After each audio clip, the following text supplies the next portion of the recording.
Oke, selamat pagi dokter. Saya keluar dulu. Kita masuk ke tutorial selanjutnya untuk menginput catatan pasien atau catatan medis pasien. Dokter kembali ke halaman dokter, kemudian login. Ya, login. Nah, kembali ke halaman dashboard dokter. Di sebelah kiri, ini ada modul record. Nah, dari sini dokter bisa mulai membuat catatan pasien. Jadi, misalnya itu pasien baru pun atau pasien lama, kami saran langsung dari record, kemudian membuat new record. Di sini adalah lembar pemeriksaan dokter. Dokter tidak perlu menginput, walaupun itu pasien baru, tidak usah menginput pasien dulu. Misalnya belum diinput, tidak harus menginput dahulu. Langsung ke new record, dokter mulai menulis dari chief, complaint, physical examination, diagnosis, differential diagnosis, lab result kalau ada, kemudian address, dan juga jadwal follow up sesuai dengan kolom yang ada. Di kolom ini adalah resep. Kita bisa mulai dari type-nya apa. Di sini sesuai dengan catatan di database drugs yang sudah dokter input. Jadi itu akan memudahkan. Misalnya tab, dia akan sudah ada. Pilih drug juga berdasarkan drug yang sudah ada. Di sini date-nya juga.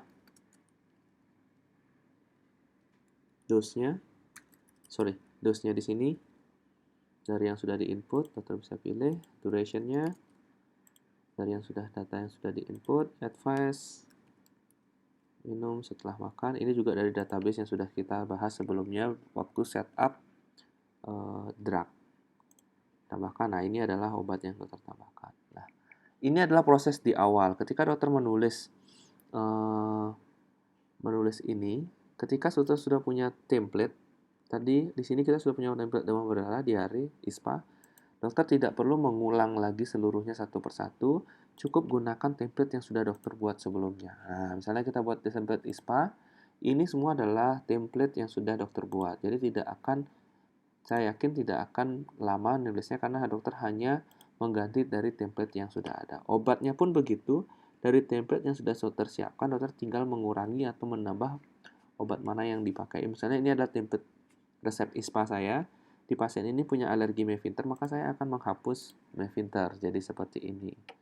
Nah, kemudian nama pasiennya dokter cari di sini. Misalnya pasiennya tadi adalah pasien lama, dokter tinggal tulis namanya dan dokter memilih sesuai dengan nama lengkapnya dan juga nomor teleponnya. Oke ya, atau di sini kalau fotonya update maka akan muncul fotonya. Misalnya ini adalah pasien baru, cukup membuat dengan create new patient, dokter input nama barunya. Jadi bisa langsung dari pasien lama ataupun membuat pasien baru. Jadi jika ini adalah pasien yang belum ada template, dokter bisa ngurus semua, memilih obat yang sudah diinput sebelumnya ataupun menginput baru, ya, tambah baru. Nah, ini menambah obat yang baru, kemudian menggunakan template dari pasien lama ataupun menginput pasien baru. Jika semuanya sudah fix, maka pilih adalah save and print. Atau misalnya template ini adalah baru, dokter mau pakai lagi, maka save as template. Dan jika sudah semua selesai, maka lanjutkan di save and print. Nah, nanti bentuknya seperti ini untuk record. Atas pasien bernama Putra Raja, berumur 43 tahun, laki-laki, ini tanggal lahirnya, ini nama dokter, ini adalah hasil pemeriksaannya, dan ini obatnya. Dokter jika mau ngeprint, tinggal print, siapkan printer biasa berukuran A4, maka data rekam medisnya juga sudah siap untuk di-print. Oke, sisanya sudah tersave.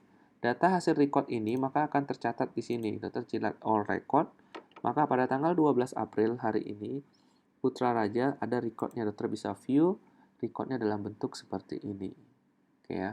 Atau dokter merecordnya tadi atas nama pasien Putra Raja, dokter ke all patient. Misalnya Putra Raja ini kembali, dokter ketik di sini adalah Putra Raja.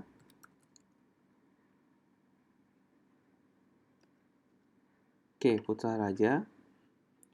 Dokter mau lihat, maka dokter bisa lihat view medical history, apa yang dokter buat pada saat itu. Di sini tanggal 12 April, maka di sini bisa view,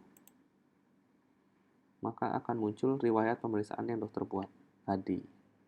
Oke ya, semoga membantu. Sampai jumpa di tutorial selanjutnya.